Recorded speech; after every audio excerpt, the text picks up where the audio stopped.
본 방송에서 제공하는 투자 정보는 투자 판단에 대한 조언입니다. 방송에서 제공하는 주식의 가치, 가격 상승 및 하락에 대해서는 방송사에서 보장하지 않습니다. 실시간 정보 브리핑입니다.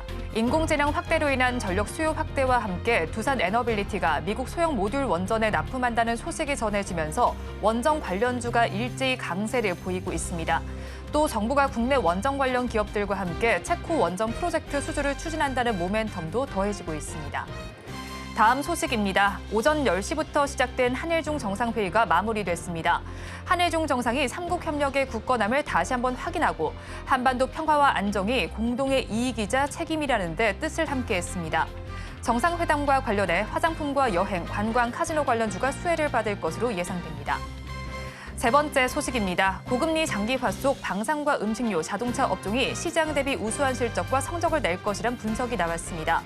한국투자증권은 매파적이었던 미국 5월 연방공개시장위원회 의사록을 언급하며 이번 주도 지난주와 같은 고금리 환경이 이어질 수 있다고 내다봤습니다. 마지막 소식입니다. 엔비디아 실적 호조 영향으로 주요 공급사인 SK하이닉스 주가가 3%대 상승률을 보이면서 20만 원대 구치기에 돌입했습니다. 반면 HBM과 관련한 잡음이 나온 삼성전자는 1%대 하락세를 보입니다.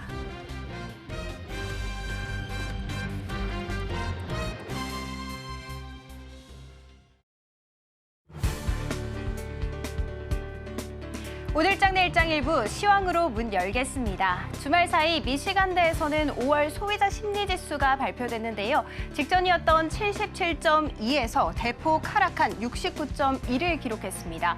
그렇지만 시장 예상치였던 67.4는 상회한 것으로 나타났습니다. 이 지수는 미국 경기에 대한 소비자들의 자신감을 반영하는데요. 이 수치가 급락한 것을 봤을 때 앞으로 미국인들이 고물가에 지쳐서 허리띠를 졸라맬 것이다 라는 예측이 나오고 있습니다.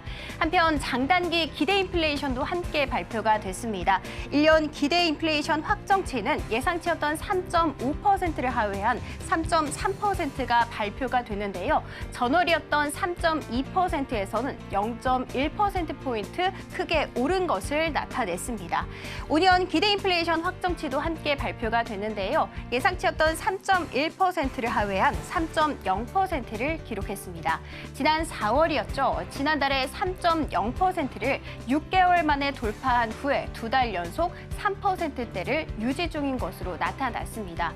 이렇게 두 달 연속 3%를 유지 중인 것으로 보아 골드만삭스에서는 금리 인하 첫 예상 시점을 7월에서 9월로 미루겠다라는 이야기를 꺼내놨습니다. 그렇지만 미증시 3대 지수 일제히 강한 상승 탄력으로 마무리했는데요. 특히 나스닥 같은 경우에는 엔비디아를 필두로 1% 넘게 상승세를 이어가면서 사상 최고치를 또다시 경신하는 흐름을 토해냈습니다. 한편 국내에서는 또 다른 이슈가 있었습니다. 한국판 나사라고 불린다는 우주항공청이 개청됐는데요. 이 나사를 모델로 하고 있기 때문에 카사라는 영문 약칭이 또 지어졌습니다. 지난이었죠. 5월 누리호 발사를 성공시키면서 발사체를 우주로 쏘아올린 세계에서 7번째 국가가 됐습니다. 그렇지만 지금까지 다른 선진국들에 비해서는 다소 속도가 뒤처진 것은 사실이었습니다. 모건 스탠리 같은 경우에는 이 시장이 앞으로 2030년에는 1조를 돌파할 것이고 매해 8.2%씩 꾸준하게 올라서 2040년이 됐을 때는 1조 5천억 달러에 이를 것이다 라고 내다보고 있습니다. 지금 현재 대한민국 같은 경우에는 이 시장 점유율이 1% 남짓에 불과합니다. 그렇지만 이번 우주항공청을 개청 이것을 계기로 해서 앞으로 10%까지 목표하고 있다라는 정부의 이야기를 꺼내놨습니다. 일자리 같은 경우에도 지금 현재 2만 명에 불과한데요. 이것이 50만 명까지 대폭 확대가 될 것이고 정부의 투자 규모도 앞으로 4조까지 늘릴 것이다라는 이야기가 있었습니다. 그리고 한 증권사에서는 우주항공청 개시형 이슈로 한화시스템과 한국항공우주 등 관련주가 수혜를 받아갈 것이다라는 리포트를 꺼내놓기도 했습니다. 자, 그러면 이 시각 코스피와 코스닥 어떤 흐름 보여주고 있는지 보여드리도록 하겠습니다. 각각 지난 거래일 2,700선과 840선 깨진 채 마무리가 됐는데요. 둘 다 모두 강세 출발했고 지금 현재도 빨간불을 켜낸 채 거래되고 있습니다. 이어서 코스피 지수 흐름 어떻게 흘러가고 있는지 살펴보도록 하겠습니다. 0.3% 강세 출발한 지수 지금 지금 0.46% 상승하면서 2,700선 딱 걸려진 채 거래가 되고 있습니다. 간밤이었죠. 미국장에서 엔비디아를 필두로 AI 관련 기술주들이 강한 상승 탄력을 보여줬는데요. 그 흐름 그대로 이어받아서 SK하이닉스 오늘 장중 5% 넘는 강한 급등세를 보여주기도 했고요. 한미반도체 같은 경우에는 코스피 200에 편이 뜯다라는 이야기를 꺼내놓으면서 두 자릿수 강한 상승 탄력 받아가면서 지수 상승을 견인하는 데 큰 도움을 줬습니다. 이어서 수급 상황은 어떻게 흘러가고 있는지 살펴보도록 하겠습니다.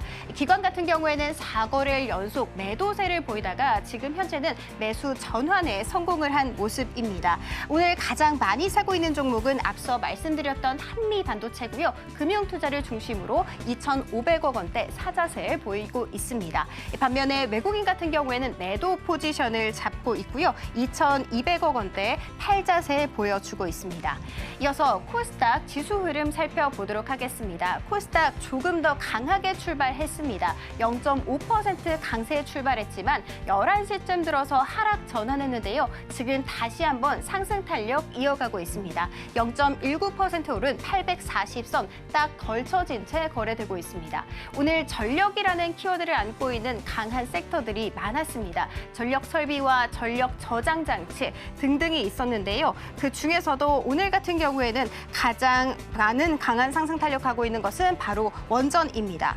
자, 그리고 수급 상황 한번 살펴보도록 하겠습니다. 수급 같은 경우에는 외인 오늘 최근 7거래일 중에 6거래일 동안 매도 우위를 보여주고 있었는데요. 지금 현재 8억 원대 사자세 보이고 있지만 뚜렷한 방향성이 보이지는 않습니다.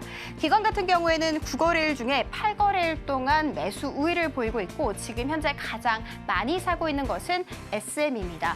오늘 걸그룹 에스파가 4년 만에 첫 정규 앨범을 낸다라는 이슈가 있었기 때문입니다.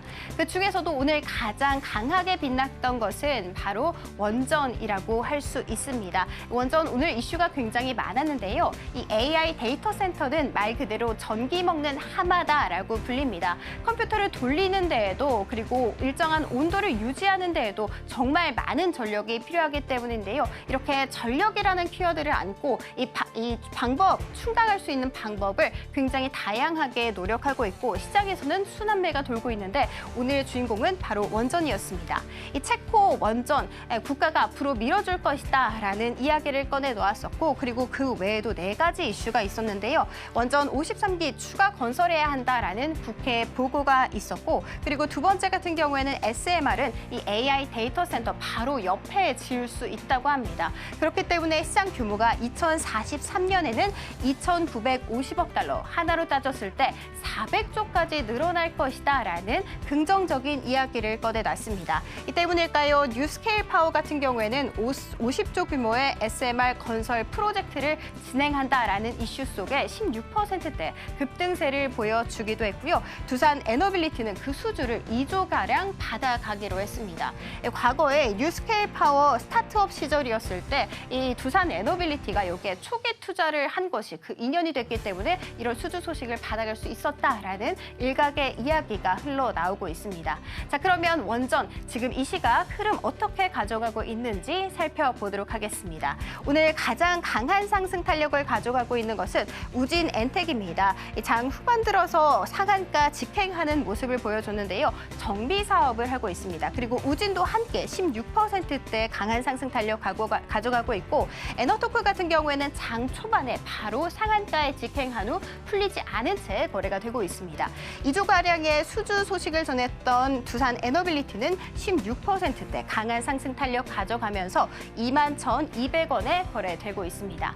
지금까지 시황 살펴봤습니다. 남은 오후장도 저희와 함께 하시면서 현명한 투자 전략 세워가시기 바랍니다. 지금까지 시황센터 장은희였습니다.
시청자 여러분 안녕하세요. 오늘을 돌아보고 내일을 준비하는 오늘장 내일장 일부 진행의 백선혜입니다.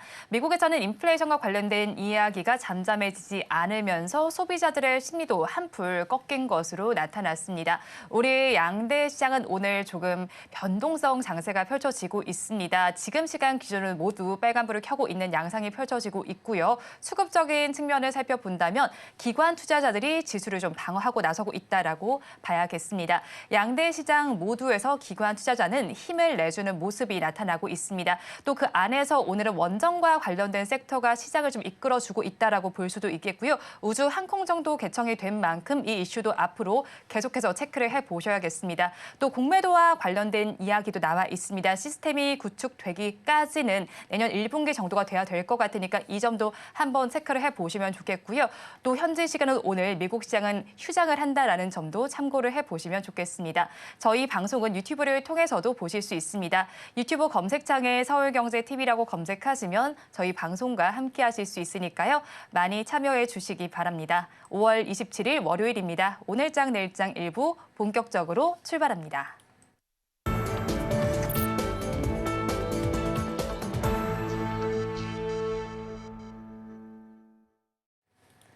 오늘도 두 분과 함께 수익이 될 만한 뉴스를 전해드리도록 하겠습니다. 알파경제 김종효 이사, 나도투자연구소 이재규 본부장과 함께합니다. 어서 오세요.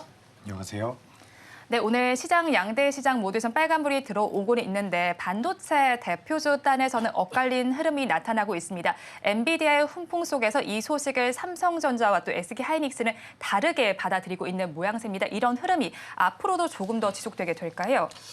일단 지금 SK하이닉스뿐만 아니라 SK하이닉스 벤더 기업들 같은 경우도 주가 흐름이 잘 나오고 있습니다. 반면에 이제 삼성전자 같은 경우는 오늘도 생각보다 낙폭을 꽤나 키우면서 1.5% 정도 하락을 하고 있는데 이렇게 뭐 SK하이닉스는 올라가는데 삼성전자는 빠지는 흐름은 오래 가지 않을 것이다라고 저는 생각을 하고 있습니다.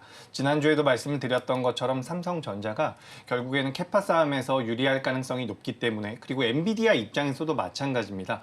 SK하이닉스만 솔벤더로 이용을 한다라고 한다면 여러 가지 엔비디아 입장에서는 안 좋은 부분들이 많기 때문에 삼성전자 같은 경우도 어떤 식으로든 HBM 쪽에 대한 메리트가 부각될 가능성이 있다라고 보고 있습니다.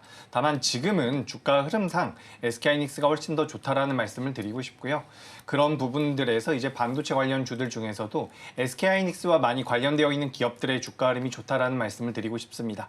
다만 전체적인 흐름을 놓고 봤을 때 삼성전자 같은 경우는 여기서 하반 경직을 보이면서 어느 정도 반등을 이어갈 가능성이 있다라고 보지만 그동안 SK하이닉스 쪽이 아닌 다른 업체들, 그러니까 SK하이닉스 쪽에 대한 매출이 없는 기업들, 우리가 흔히 말하는 소부장 기업들 같은 경우는 아직까지도 주가 흐름이 좀 안 좋은 부분들이 있거든요. 그러니까 모든 종목분들이 올라간다라고 보기보다는 확실히 종목별 장세가 이어질 가능성이 높다라고 보고 있습니다. 그러니까 지금도 반도체 쪽에 대한 메리트는 있지만 모든 종목이 올라간다라고 보기보다는 지금도 좀 살아있고 수급이 들어오고 있는 기업들 위주로 좀 분류를 해서 보셔야지만 시장 대비해서 좋은 결과물이 나올 수 있다라는 말씀을 드리고 지금 좀 특징적으로 갑자기 2차 전지가 좀 많이 올라오고 있어서 네. 2차 전지 같은 경우도 좀 눈여겨보시는 게 어떨까라는 의견 간단히 드려보도록 하겠습니다. 네, 그럼 반도체주 중에서 일단 먼저 의견을 들어보자면 좀 수급이 살아있는 기업들 어느 쪽을 좀 꼽으시나요? 네, 일단 뭐 몇몇 종목군들이 있기는 한데 예를 들어서 넥스틴이라는 기업이라든지 뭐 사이맥스라는 기업들 같은 경우는 현재도 주가 흐름이 그렇게 나쁘지가 않습니다. 그러니까 우리가 원희가 EPS 같은 기업들은 대표적인 전공정 관련 기업이죠. 근데 그래서 우리가 반도체 관련주들이 워낙 오랫동안 강하고 그 과정 하에서 HBM 관련주들이 주가 흐름이 굉장히 좋았다 보니까 상대적으로 못 올랐었던 소부장 관련주들이 올라갈 것이다. 이런 분석들이 굉장히 많았었는데 원희가 EPS를 비롯해서 그동안 못 움직였었던 기업들이 아직까지도 주가 흐름이 그렇게 좋지가 않습니다. 그렇기 때문에 뭐 중장기적으로 본다라고 한다면 올라갈 만한 여력은 있겠지만 단기적인 트레이딩 관점으로 접근한다라고 한다면 여전히 시장에서 좀 부각이 되고 있는 기업들 위주로 보시는 게 맞다라는 말씀을 드리고 다만 지금 많이 올라와 있는 소부장 관련주들, 뭐 HBM 관련주들, 네. SK하이닉스 관련주들 같은 경우도 상승 여력이 많이 남아있다라고 저는 생각하지는 않습니다. 그렇기 때문에 좀 단기적으로 매매하기에는 메리트가 있지만 내가 큰 수익을 내기 위해 내고 싶다라고 한다면 오히려 다른 업종들도 좀 관심 있게 보시는 게 어떨까라는 의견 드리도록 하겠습니다. 네, 그리고 반도체 관련주 내에서 한미 반도체 상승도 좀 눈에 띄고 있습니다. 지금 외국인과 기관의 쌍끌이 매수세가 나타나고 있고요. 수급적인 측면 살펴봤을 때 외국인의 순매수 1위 종목이 한미 반도체이기도 합니다. 차트상으로 살펴보면 그간 주가는 좀 답답하게 박스권에 갇혀 있다 오늘 좀 튀어오른다라고 볼 수 있겠는데 이런 흐름 앞으로도 추세 전환으로 지속될 수 있을까요? 네, 뭐 이 종목에 대해서는 여러 번 언급드렸다시피 매수해도 된다. 다만 뭐 급변동성에 대한 대비만 할 수 있다면 언제든지 매수해도 된다라고 말씀드렸고요. 오늘 급등하고 있고 외국인 매수가 집중되고 있는 것은 뭐 다 아시는 것처럼 코스피 200 편입과 관련된 이슈. 그다음에 또 한 가지 중요하게 봐야 되는 것은 하이닉스나 엔비디아 때문에 오르는 것보다는 한미반도체의 추가 베팅은 아무래도 삼성전자도 결국 무릎 꿇을 수밖에 없다는 그런 기대가 일부 녹아 있는 것 같습니다. 즉 삼성전자의 수율이 올라오지 않고 있는 뭐 결정적인 이유가 다 따져봐야 되겠지만 시장에서 지금 속히 알려지기로는 결국은 그 본딩과 관련된 부분에 있어서 문제가 생긴 것 아니냐. 결국 한미반도체의 TC 본딩을 사용하지 않겠냐라는 그런 기대감이 일정 부분 녹아 있는 것으로 보이는데요. 저는 뭐 그와 상관없이 수급적인 이슈도 소멸되어 가고 있는 상황이고 이 종목은 이렇게 급등하는 구간에 쫓아가 봐야 전혀 실익이 없는 종목이기 때문에 지금부터는 중장기적인 측면에서는 이런 종목군들을 서서히 조금씩 팔아서 삼성전자로 옮겨가는 게 맞는 전략이고요.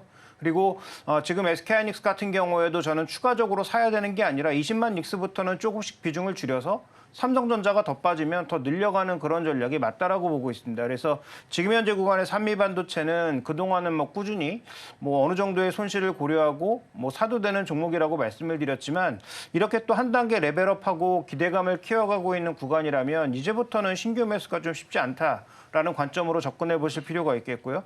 그럼 지금부터 조금 조정받으면 사도 되느냐? 그렇지 않다라는 걸 말씀드리는 겁니다. 그래서 지금 이 삼성전자의 추가적인 수주 가능성이 반영되는 그다음에 오늘의 주가 반등이 수급에 의한 상승이라면 수급이 끝나면 결국은 이것은 재차 하락할 수밖에 없는 그런 이슈이기 때문에 한미반도체 SK하이닉스에 대해서는 이제부터는 보유자의 영역 그다음에 보유자분들도 조금씩은 매도 예를 들어서 오늘 뭐 10% 올랐으면 뭐 10% 정도는 매도를 해서 삼성전자를 저가 매수하는 게 훨씬 더 좋은 전략이라고 보고 있습니다. 네, 한미 반도체에서 수익이 난 부분을 삼성전자로 바라보자 이런 의견이셨습니다. 그리고 엔비디아 이슈로 인해서 사실 삼성전자가 힘을 내지 못한다라고 봐야겠는데 여기는 발열 이슈와 그리고 전력 소비 이슈가 있었습니다. 좀 이걸 해결해 볼 부분이 유리기판 쪽으로도 좀 볼 수가 있을 것 같아요, 본부장님. 그래서 이제 SKC를 좀 살펴본다면 최근에 또 보조금을 받게 됐다는 소식이 전해졌습니다. 이 보조금 규모 어느 정도 되는 건가요? 네, 보조금이 7,500달러라고 해서 굉장히 정확히 제가 수준이 모르겠는데 우리나라 돈으로는 1,000억 달러 정도, 네. 1,000억 원 정도 된다라고 보시면 좋을 것 같습니다. 그래서 SKC가 유리기판 쪽에 대한 투자가 계속해서 진행이 되고 있고 전 세계에서 가장 먼저 상업화에 성공할 가능성이 높다라는 분석이 나오고 있습니다. 그래서 관련되어 있는 종목군들의 주가 흐름이 오늘도 전반적으로 괜찮게 나오고 있는데 SKC가 이제 본업으로 하고 있는 화학단 같은 경우도 오늘은 주가의 변동성이 좀 잘 나오고 있어요. 그래서 유리기판 쪽에 대한 모멘텀도 가지고 있지만 SKC라는 기업을 놓고 본다라고 한다면 지금부터 수익성이 좀 더 개선될 수 있다라는 말씀을 드리고 싶고 유리기판 같은 경우도 우리가 굉장히 먼 훗날의 이야기라고 생각을 하고 있었는데 생각보다 좀 빠르게 진행이 될 가능성도 있다라고 보고 있습니다. 뭐 2025년도에 뭐 상업화를 시작을 하겠다라는 내용들까지 나오고 있는 부분이고 여기서 우리가 중점적으로 봐야 되는 부분은 미국의 정부에서 보조금을 지급했다라는 거예요. 그러니까 다른 나라도 아니라 전 세계에서 가장 강력한 기술력을 보유하고 있는 미국이란 나라가 SKC에다가 SKC 자회사인 앱솔렉스 쪽에다가 보조금을 지급했다라는 것은 저는 상당히 의미가 있다라고 보고 있습니다. 그래서 관련되어 있는 종목군들 뭐 이제 SKC가 대장주라고 보셔야 돼요. 지금 뭐 삼성전기라든지 LG이노텍 같은 경우도 엮여 있는 부분들이 있지만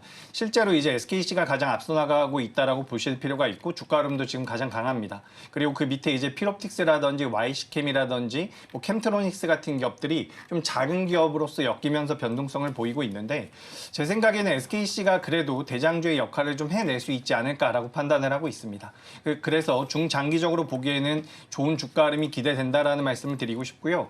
제가 지금 차트에 SKC의 월봉을 잠깐 띄워놨습니다. 네. 지금 이 기업 같은 경우는 굉장히 안정적으로 우상향이 만들어지고 있는 과정이에요. 그렇기 때문에 지금 우리가 시장에서 처음에 유리기판이 어느 정도의 테마성을 가지고 시작했다라고 하더라도 앞으로는 변할 가능성이 있다라고 보고 있습니다. 우리가 지금 PCB라고 하는 것들이 기판이라고 볼 수가 있는데 이 기판들이 가전제품에 굉장히 많이 들어가거든요. 근데 이제 여기서 열을 잡아야 되고 여러 가지 앞으로 기술이 발전하면서 필요해지는 여러 가지 그런 조건들이 유리기판 시장을 계속해서 성장시킬 가능성이 높다라고 보고 있습니다. 애플도 투자를 하겠다라는 얘기들, 뭐 AMD나 인텔 같은 경우도 투자를 하겠다라는 내용들이 나오면서 시장에서 부각이 되고 있는데 아직까지는 그렇게 시장의 규모가 크진 않아요. 2028년도 기준으로 11조 정도 되는 그런 규모라고 하는데 그래도 미래의 성장성이 최근에 시장에서는 화두가 되고 그와 관련되어 있는 종목군들의 주가 흐름이 좋은 것을 고려해 봤을 때 저는 그래도 주가 흐름은 좀 더 우상향으로 만들어지지 않을까 이렇게 의견 드리겠습니다. 네, SKC 앞으로도 주가 우상향 흐름이 기대되는 만큼 한번 참고를 해보시면 좋겠습니다. 이어서 오늘 상승하는 섹터와 관련된 이야기로 좀 넘어가 보겠습니다. 오늘 원자력 발전소 그리고 원자력 발전소 해체가 상승률 상위에서 눈에 띄고 있습니다. 계속해서 뭐 AI발 전력 수요와 관련해서도 이 섹터에 주목을 해볼 만한데 거기에 더해서 두산 에너빌리티 오늘 급등 양상입니다. 17% 넘게 지금 시간 정도에서는 반응을 하고 있고요. SMR 수주 소식이 있습니다. 이 수주 규모가 어느 정도 됩니까? 네, 지금 뭐 시장에 알려진 바로는 뭐 공사 규모 50조, 그다음에 수주 규모는 한 2조 정도라고 알려져 있죠. 뭐 이 회사의 지금 한 해 매출이 작년 기준으로 17조인데 2조 정도의 추가 매출이 뭐 큰 부분이기는 하지만 SMR의 개발이 완료됐다는 얘기를 그 어디서도 들은 적이 없는데 이 소식이 나온 부분, 그다음에 한국경제 단독 기사죠. 네. 그런데 공시에 이 내용이 전혀 없죠. 그러면 공시보다 한국경제가 먼저 알아서 보도를 했거나 아니면 지금 뭔가 조금 내용이 부풀려져서 먼저 알려졌거나 둘 중에 하나 아니겠습니까? 그러면 두산에너빌리티가 공시 위반이거나 그러니까 지금 다 같이 알려야 될 소식을 한국경제가 먼저 취득해서 먼저 알려줬으니까 그러면 뒤늦게라도 빨리 공시가 들어가야 될 텐데 공시가 들어가지 않고 있는 것은 좀 이상한 부분이고요. 이렇게 좋은 뉴스면 외국인들이 대거 사야 될 것 같은데 외국인들은 두산에너빌리티에 대해서 전혀 관심이 없죠. 그래서 SMR은 전혀 개발되지 않았다라는 점, 외국인이 전혀 건들지 않고 있다라는 점, 그 다음에 공시가 아직 나오지 않았다라는 점을 고려해봤을 때 이건 뭐 주가 급등이 기술적으로도 지금 거의 완벽한 상황에서 갭으로 기술적 반등이 아니라 신고가 돌파가 나왔고 엄청난 거래를 에너지를 품고 있다는 점에서 긍정적이긴 하지만 그래서 기술적 반등이 이어질 것 같기는 하지만 몇 가지 이제 이런 궁금증들을 생각해 보면 과연 쫓아갈 만한 기업인가에 대해서는 조금 우리가 고민해 볼 필요가 있겠다. 그다음에 이와 관련돼서 최근에 두산그룹주가 전반적으로 급등하고 있는 양상이죠. 두산은 두산비즈라고 하는 그 지주사가 갖고 있는 전자자회사의 실적도 개선되고 있는 데다가 거기에 이제 AI까지 포장이 나오고 있고 그다음에 최근 들어서 뭐 두산 에너빌리티의 오늘 급등 그다음에 또 하나 종목은 이 연료전지 관련 종목까지 급등이 나오면서 네. 두산까지 급등하고 있는 그런 양상인데요. 최근에 해당 종목군들이 급등해서 보유하고 계신 분들이야 굉장히 기쁘긴 하겠지만 뭔가 주가 급등의 모습이 조금 성급해 보인다는 그런 시각도 일부 나타나고 있기 때문에 두산그룹주 전반에 대해서는 일단 뭐 보유자 영역에서는 시세 끝까지 가져가야 되겠지만 신규 매수를 고민하시는 분들은 좀 더 재료 확인에 명확하게 해볼 필요가 있겠다라고 판단하고 있고요.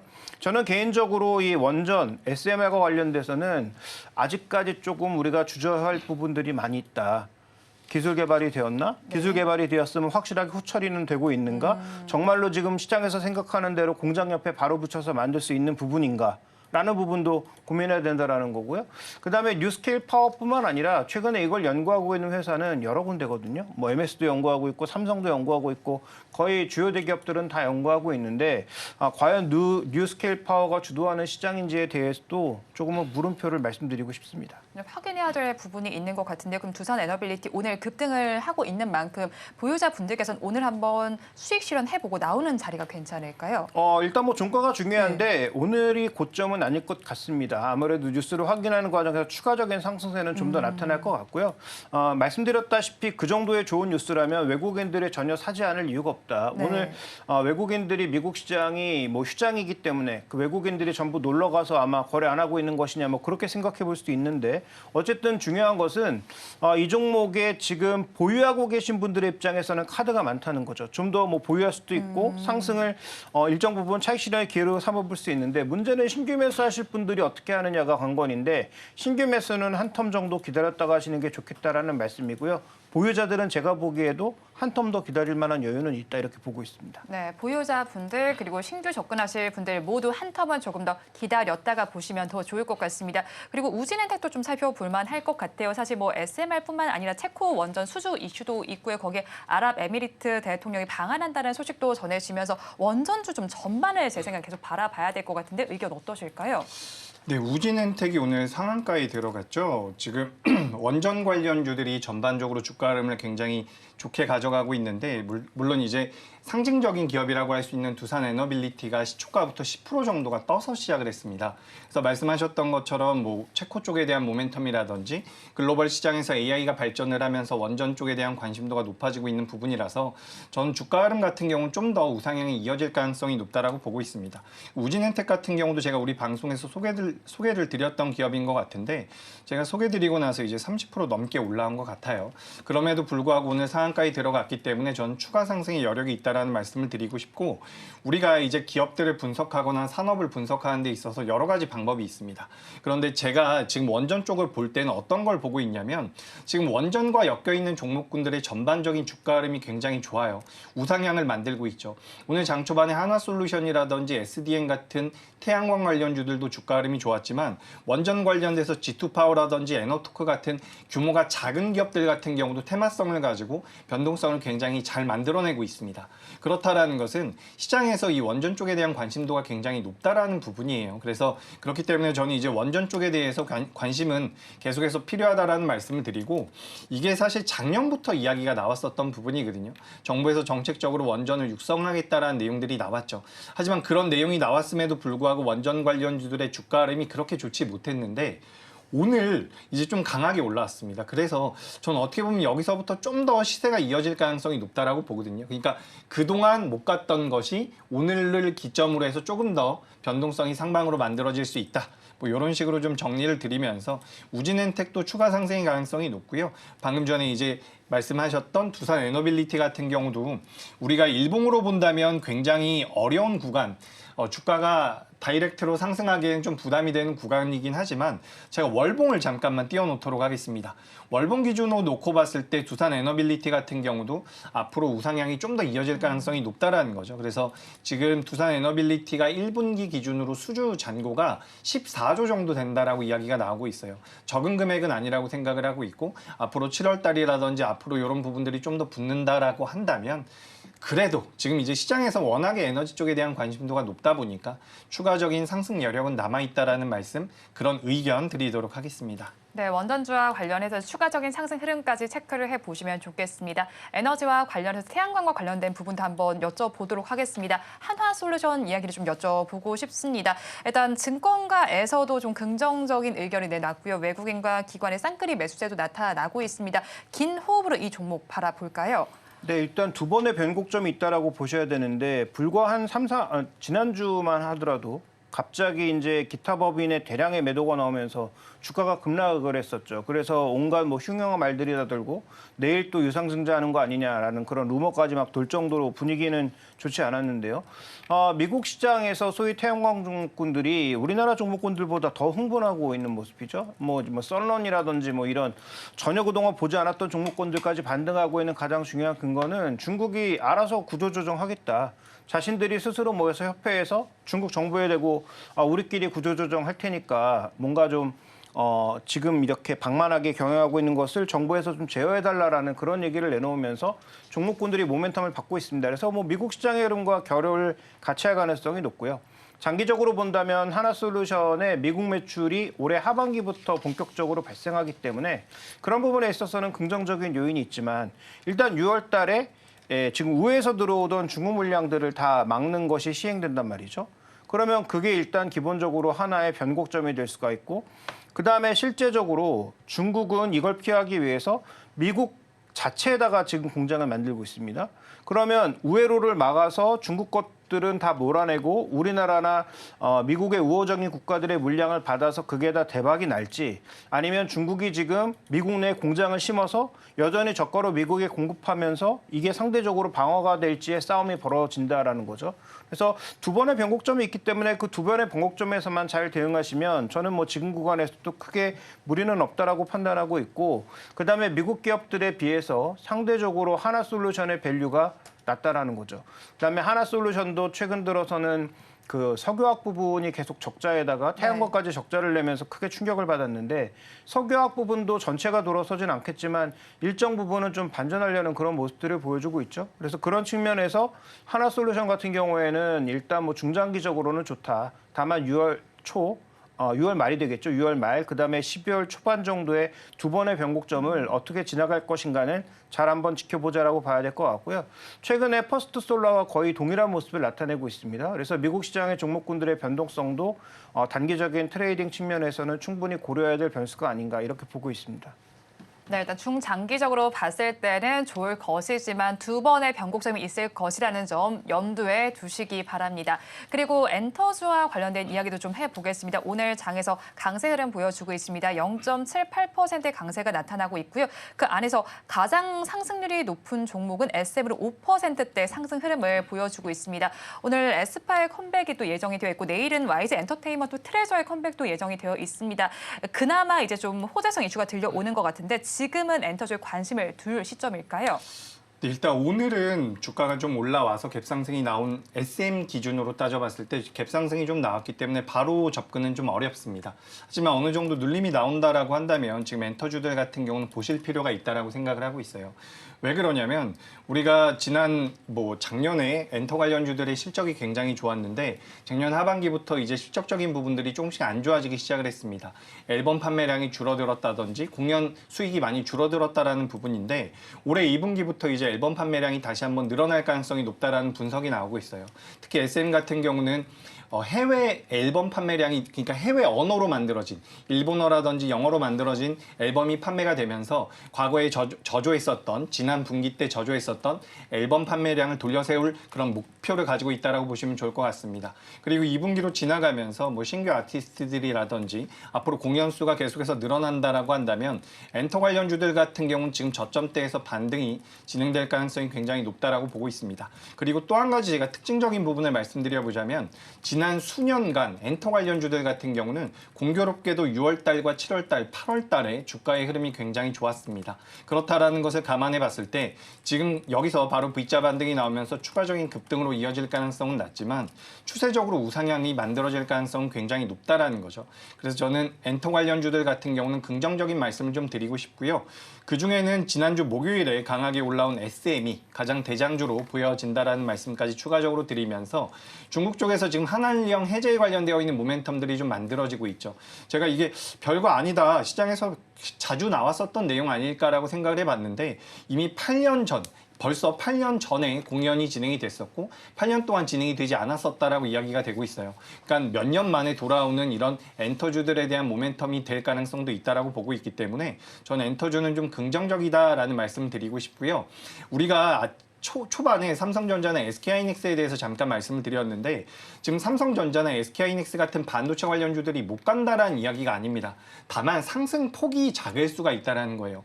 내가 1년 동안 보유해서 5% 수익을 목표로 한다는 것은 굉장히 어떻게 보면 작은 수익을 목표로 하고 있다라고 볼 수가 있는 부분인데 그와 반대로 지금 엔터주라든지 저점대에서 반등이 나오는 종목군들 같은 경우는 기대 수익률을 좀 높이 가져갈 수 있는 메리트가 있다는 거죠. 그래서 이런 부분들을 좀 고려해 봤을 때 저는 엔터주들 같은 경우는 그래도 좀 긍정적으로 보실 필요가 있지 않을까 의견 드리겠습니다. 네, 엔터주 긍정적인 시각으로 바라보시기 바랍니다. 이어서 원픽 섹터를 좀 알아보도록 하겠습니다. 먼저 이사님께 한번 여쭤보도록 할게요. 올해 1분기 보니까요. OLED 모니터 패널 출하량이 좀 급증한 것으로 나타났습니다. OLED 관련해서 올해 좀 기대 요인 어떤 게 있을까요? 네, 산업적으로 보면 세 가지가 있죠. 일단 폼팩터가 넓어지고 있다. 그동안 기껏 써봐야 우리가 스마트폰에서 쓰는 그다음에 TV 정도. 근데 TV하고 중소형 OLED가 다르죠. TV는 WOLED 쪽이고 그다음에 이제 아래쪽은 POLED 이런 쪽으로 다른 그 양상이었는데 최근 들어서 이 OLED의 기기가 좀 확대되고 있는 양상입니다. 아이패드로 들어가면서 원래 이제 갤럭시 탭엔 들어갔지만 갤럭시 탭의 판매량이 미미하니까 아이패드처럼 판매량이 다량되는 그 태블릿 기기에서 선정이 되면서 OLED 확산이 나타날 것으로 보이고 맥북에도 들어가고 있고 노트북에도 OLED의 선정이 점점 늘고 있다는 거죠. 장기적으로 봤을 때는 우리나라 뭐 제네시스를 포함한 일부 고급차에 OLED 디스플레이가 27인치 규모로 들어가고 있습니다. 중국에서는 더 대형 사이즈로 OLED 패널이 지금 들어가고 있는 국면이죠. 미국 차도 최근에 고급차 중심으로 들어가고 있는 양상이고요. 그렇다면 그동안 기껏해야 6, 7인치 정도로 쓰이던 OLED 패널이 TV를 빼고 TV에 어차피 가격이 비싸서 대량으로 판매가 안 되니까 상대적으로 판매량이 많은 IT 세트 쪽으로 확산되는 게 일단 긍정적인 모멘텀이고요. 두 번째로는 애플이 이제 장기적으로 봤을 때 소위 접는 폴더블 쪽으로 들어오기 시작하면서 이 판도 넓어지기 시작했다라는 거죠. 그러니까 폼팩터가 넓어지는 것뿐만 아니라 회사도 넓어지고 있다라는 측면에서 OLED의 쓰임새가 점점 넓어지고 있다라는 것을 주목해 볼 필요가 있겠고 그다음에 OLED 앞단에 있는 종목군들이 최근 들어서 주가가 강세를 보여주고 있는 점도 눈에 띄는 부분이죠. 특허권만 갖고 있는 미국의 유니버설 디스플레이라든지 이런 종목군들이 움직이고 있단 말이죠. 그러니까 그런 차원에서 보면 OLED 쪽은 폼팩터가 넓어지면서 이익이 돌아설 수 있는 그런 충분한 구간에 들어서고 있다는 관점에서 핵심 종목군들은 다 보자. 다만 물량이 많은 LG 디스플레이보다는 소재 쪽에서의 상대적인 매력도가 높은 덕산 네오록스 같은 종목군들을 저는 뭐 가장 탑픽에 꼽고 싶고요. 최근에 보고서도 좀 많이 나오고 있는 모습이죠. 그래서 이 종목의 지금 어닝, 그다음에 매출 성장의 속도가 제일 빠른 게 올해랑 내년입니다. 네. 그렇게 본다면 주가의 정점은 올해의 가능성이 높고 올해 하반기에 좋아질 가능성이 높기 때문에 그런 관점에서 이 종목의 최고 밸류에이션이었던 뭐 30배까지는 어렵겠지만 한 25배 정도의 PER을 계산해 봤을 때 한 6만 원 정도로 생각해 볼 수 있는데 그건 제가 보기엔 정말 실적이 빠르게 개선된다는 걸 전제 깔고 갔을 때 얘기고요. 지금 그 정도까지는 기대하기는 어려울 것 같고 내년도 실적을 밸류에이션에서 한 20배 정도를 보게 되면 5만 1,000원에서 5만 원 사이 정도 들어오게 되는데 그 정도의 가격은 충분히 반등이 가능할 것이라고 보고 있기 때문에 목표가는 5만 원대를 말씀드리고 싶고요. 손절 가격은 최근에 반등하면서 가장 치열하게 매매 공방을 벌였던 37,000원 정도를 말씀드리겠습니다. 네, 원픽 종목으로 덕산 네오룩스를 가지고 오셨습니다. 이어서 본부장께서 가지고 오신 종목도 알아보도록 하겠습니다. 우주항공청이 개청을 했습니다. 이와 관련해서 우주항공 섹터도 지금부터는 계속해서 좀 관심을 가져볼 만한 시점일 것 같은데요. 어떻게 의견 가지고 계실까요? 네, 일단 우주항공청이 개청이 되면서 오늘 관련주들의 주가 흐름이 굉장히 안 좋습니다. 대부분 다 밀렸다라고 보시면 좋을 것 같아요. 세트레아이 같은 경우도 3% 하락이 나왔고요. 제가 소개드렸었던 AP위성 같은 경우도 하락을 하고 있죠. 그래서 우리가 이제 우주항공청 개청이란 모멘텀이 꺼지면서 관련되어 있는 종목들에 대한 물량이 좀 나오는 게 아닐까라고 생각이 되는데 제가 예전에도 한번 말씀드렸던 것처럼 2024년도에는 우주항공과 관련되어 있는 종목군들은 계속해서 보실 필요가 있다라는 말씀을 드리고 싶습니다. 그래서 그중에서는 전 이제 인텔리안테크라는 기업을 계속해서 말씀을 드리고 있어요. 지금 인텔리안테크 같은 경우는 오늘같이 우주항공청 개청 모멘텀이 없어지면서 다른 관련주들의 주가 흐름이 안 좋음에도 불구하고 지금 상승세를 어느 정도 이어가고 있는 부분이 있습니다. 그래서 다른 기업들과 어떤 차이점이 있을까라고 제가 고민을 해봤더니 지금 인텔리안테크가 가장 큰 고객사, 협력사로 가지고 있는 것이 영국계 인터넷 기업인 원웹이라는 기업이 있습니다. 이 원웹이 중동 쪽에 대한 수주를 많이 받았다라고 이야기가 되고 있어요. 중동 쪽에서 원웹이 수주를 받게 된다면 그 역시 인텔리안테크의 수익성으로 연결될 가능성이 굉장히 높기 때문에 저는 인텔리안테크 같은 경우는 올해 실적적인 부분에서 조금은 메리트가 부각되지 않을까라는 말씀을 드리고 싶고요. 실제로 우리가 이제 주식 매매를 함에 있어서 인텔리안테크가 올해 3분기 때, 4분기 때 어떤 실적이 나오는지도 굉장히 중요하지만 시장에 들어와 있는 자금들이 어떤 방향으로 움직이는지에 대한 그런 추적도 굉장히 중요하다라고 생각을 하고 있습니다. 그래서 인텔리안테크를 비롯한 우주항공청과 관련되어 있는 기업들은 오늘 일시적으로 물량이 나오면서 주가가 밀렸다라고 하더라도 연말까지는 어느 정도 이슈가 될 가능성이 높다라는 말씀을 드리고 오늘 이제 제가 우진엔텍에 대해서 말씀을 좀 드리면서 원전 쪽에 부분에 대해서 제가 그동안 많이 말씀드렸기 때문에 추가적인 말씀을 드려보자면 지금 자금이 많이 들어와 있는 쪽에 대한 관심이 어느 정도 필요하다라는 거죠. 내가 어떤 기업에 대해서 분석을 하고 이 기업이 굉장히 좋다, 나중에 성장을 할 수 있다라고 생각을 하더라도 시장에서 자금이 유입되지 않는다라고 한다면 주가가 올라가기가 굉장히 어렵습니다. 그렇기 때문에 시장에서 선택하고 있는 종목군들이나 업종군들이 어떤 쪽에 자금이 움직여 가는지를 저는 파악할 필요가 있다라는 말씀을 드리고, 그런 관점에서 봤을 때 오늘 우주항공 관련주들이 밀림이 나오고 있지만 저는 재차 상승의 가능성이 높다라는 말씀 드리면서 또 한 가지 말씀드려보자면 제가 항상 말씀드렸던 부분이지만 미국의 국방부 산하에 다르파라고 하는 기관이 있습니다. 이 다르파라는 기관이 2024년도에 예산을 증액한 쪽이 바로 우주항공 쪽이라는 거죠. 2023년도에는 반도체 후공정 쪽에 대한 예산을 증액을 했었거든요. 반도체 후공정 쪽은 제가 말씀드렸던 것처럼 HBM 쪽이었습니다. 작년에 HBM 관련주들의 주가 흐름이 굉장히 좋았던 것처럼 올해는 다르파 쪽에서 예산을 증액한 우주항공 쪽에 대한 모멘텀들이 연말까지도 이어질 가능성이 저는 높다라고 보고 있기 때문에 저는 우주항공 관련주들은 좀 더 우주 쪽을 좀 더 보셔야 된다라는 말씀을 드리고 싶고요. 인텔리안테크 같은 경우는 현재가 이하에서 매수가 가능하고요. 목표가는 78,000원, 그리고 손절가는 6만 원으로 의견 드리겠습니다. 네, 인텔리안 테크에 대한 투자 의견 들어봤습니다. 이어서 그리고 앞서서 원전 잠시 또 언급을 해주셨는데 그 전에 또 짚어주셨던 BHI 이야기를 좀 해보도록 하겠습니다. 리뷰를 좀 부탁드리고 싶은데요. 지난 13일에 짚어주셨습니다. 그런데 오늘 장에서만 살펴봐도 지금 14%대 급등 양상이 펼쳐졌던 종목입니다. 지금 보유자분들 대응 전략 어떻게 잡으면 좋을까요? 네, BHI는 추가 상승의 가능성이 굉장히 높습니다. 이 기업 같은 경우 원전 쪽뿐만 아니라 여러 가지 에너지원과 관련되어 있는 모멘텀들이 앞으로 계속해서 부각될 가능성이 높다라고 보실 필요가 있고요. 현재 이 기업 같은 경우 신고가를 경신한 상황입니다. 지금까지 월봉 기준으로 봤을 때도 계속해서 뚫지 못했었던 2015년도 이후에 뚫지 못했었던 자리를 뚫어놨거든요. 8년, 9년 만에 신고가를 뚫어낸 상태이기 때문에 현재 11,700원대에서 거래가 되고 있지만 추가적으로 목표가를 상향한다라고 한다면 13,500원대까지 의견을 드리도록 하겠습니다. 그리고 오늘 전체적으로 거래대금 기준으로 봤을 때 원전 쪽에 자금이 많이 들어오는 게 지금 두산에너빌리티가 굉장히 많이 거래가 들어오고 있는 부분이거든요. 오늘 삼성전자 다음으로 거래대금이 많이 붙고 있는데 지금 두산에너빌리티 같은 경우는 오늘은 우리가 장이 마감되고 나서 좀 살펴봐야겠지만 최근 들어서 이제 기관들과 외국인들의 수급이 전반적으로 좀 들어오고 있는 부분들이 있어요. 최근 한 달 동안, 두 달 동안 연기금 매수도 좀 들어오고 있고요. 기관 매수도, 외국인 매수도 최근에는 잘 들어오고 있는 부분들이 있기 때문에 만약에 이제 이런 아직까지는 실적이 좀 덜할 수가 있지만 기관들과 외국인들이 성장성을 보고 들어오는 종목군들이라고 한다면 전 추가적인 상승 가능성이 있다라는 말씀드리면서 제가 우리 방송에서 소개드렸던 우진엔텍과 BHI 모두 다 추가 상승의 여력이 있다라는 말씀 추가적으로 드리도록 하겠습니다. 네, 원전에 대해서는 조금 더 긴 호흡으로 바라보시는 것이 좋겠습니다. 추가 상승 여력까지 어떻게 나타날지 저희 방송 통해서 확인을 해보시기 바랍니다. 두 분 말씀 여기까지 듣겠습니다. 지금까지 알파경제 김종효 이사, 나도투자연구소 이재규 본부장과 함께했습니다. 고맙습니다.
네, 지금 우리 증시 빨간불을 켜내고는 있습니다만 미증시에 비해서는 조금 아쉬운 흐름 가져가고 있습니다. 그렇지만 이런 흐름 속에서도 더 탄력적으로 부각받고 있는 종목들 궁금하신 분들은 매일 아침 서울경제TV AI 세나와 함께 하시면 좋을 것 같습니다. 그렇다면 오늘 세나의 포착 종목들 하나씩 살펴보도록 하겠습니다. 먼저 첫 번째 종목 살펴보도록 하겠습니다. 종근당인데요. 보이시는 것처럼 실적과 수급, 신호 강도 75점 기록했고요. 차트와 모멘텀은 70점 기록하면서 총 종합 점수 73점으로 스윙 가능하다라는 것을 알 수가 있었습니다. 종근당이 투자와 파이프라인을 대폭 확대하면서 신약 개발 속도 높이겠다라는 이야기를 꺼내놨는데요. 연구 개발에 대한 과감한 투자는 항암제와 당뇨병 치료제에 대한 두 가지 신약과 그리고 빈혈 치료제 등에서 바이오 시밀러에 집중될 예정이다라고 밝혔습니다. 그렇다면 오늘 장중 흐름 어떻게 흘러가고 있는지 살펴보도록 하겠습니다. 먼저 약세 출발한 지수 그 낙폭을 줄이긴 했지만 현재 보합권 안에서 보여주고 있습니다. 조금 더 강한 상승 탄력 작후만 들어서 나오고 있는데요. 1.79% 오른 10만 7,900원에 거래가 되고 있습니다. 이어서 두 번째 종목도 함께 살펴보도록 하겠습니다. 두 번째 종목은 사마알미늄입니다. 보이시는 것처럼 모멘텀 80점, 차트와 수급, 신호 강도는 70점을 기록했고요. 실적은 65점 기록하면서 종합 점수 71점 기록했고요. 스윙은 가능하다라는 것을 알 수가 있습니다. 최근에 52주 신저가를 기록하는 아쉬운 흐름을 보여주기도 했지만 최근 그래도 알루미늄 가격이 크게 오르면서 수익이 개선될 수 있을 것이다라는 긍정적인 전망이 나오고 있습니다. 이 사마알미늄은 사마알미늄 박 국산화 실현을 목표로 해서 알루미늄 박과 각종 의약용품 그리고 산업용 제품을 생산하고 또 판매하고 있습니다. 최근에는 2차 전지 시장이 급성장함에 따라서 이 회사가 선도적으로 개발을 해오고 있었던 LIB 양극 집전체 판매 확대가 회사 성장을 이끌 것이다라는 이야기가 흘러나오고 있는데요. 그렇다면 이 시각 어떻게 흘러가고 있는지 살펴보도록 하겠습니다. 장중 4% 가까이 급락세를 보여주기도 했지만 이내 강한 회복성 보여주면서 지금 현재 8% 가까이 오름세 보여주고 있고요. 78,400원에서 거래가 되고 있습니다. 그리고 마지막 종목 한번 살펴보도록 하겠습니다. 이 마지막 종목은 비츠로셀입니다. 수급 85점 그리고 실적 85점 기록했고요. 나머지 모멘텀과 차트, 신호 강도 모두 80점을 기록하면서 종합 점수 82점으로 포지션 가능하다라는 것을 알 수가 있었습니다. 지난 거래일에 10% 가까이 오름세를 보여주는 기염을 토해내기도 했는데요. 실적 발표를 꺼내놓은 적이 있었죠. 영업이익이 전년 동기 대비해서 15% 이상 증가를 했고 매출 역시도 3% 이상 증가를 했기 때문이다라는 것을 알 수 있습니다. 자, 그러면 오늘장 흐름 어떻게 흘러가고 있는지 살펴보도록 하겠습니다. 어제에 이어서 오늘도 이렇게 1% 가까이 강세 보여주고 있습니다. 어제 10% 넘게 올랐음에도 불구하고 오늘도 강세 흐름 그대로 이어가고 있고요. 22,200원 선에서 거래가 되고 있습니다. 이렇게 세나의 종목들 살펴봤습니다. 마감 후 자세한 투자 전략 궁금하신 분들은 6시 30분에 방송되는 온트레이닝 AI를 통해서 확인해 보시기 바랍니다. 이어서 오늘장, 내일장 일부의 핵심입니다. 우주항공 섹터에 지속적인 관심이 필요할 것으로 보입니다. 오늘 우주항공청이 개청이 된 만큼 앞으로도 긴 호흡 가져가 보시면 좋을 것 같고요. 엔터주 오랜만에 반등 기조가 나타나고 있습니다. 앞으로도 긍정적인 시각 유지를 해보시면 좋겠습니다. 마지막으로는 반도체 섹터 내에서 종목별 장세 가능성이 있으니까 투자 의견을 참고해 보시기 바랍니다. 본 방송에서 제공하는 정보는 투자 판단에 대한 조언일 뿐 해당 주식의 가치와 수익률을 보장하지는 않습니다. 오늘장, 내일장 일부에서 준비한 순서는 여기까지입니다. 저희는 잠시 후 2부로 돌아오겠습니다.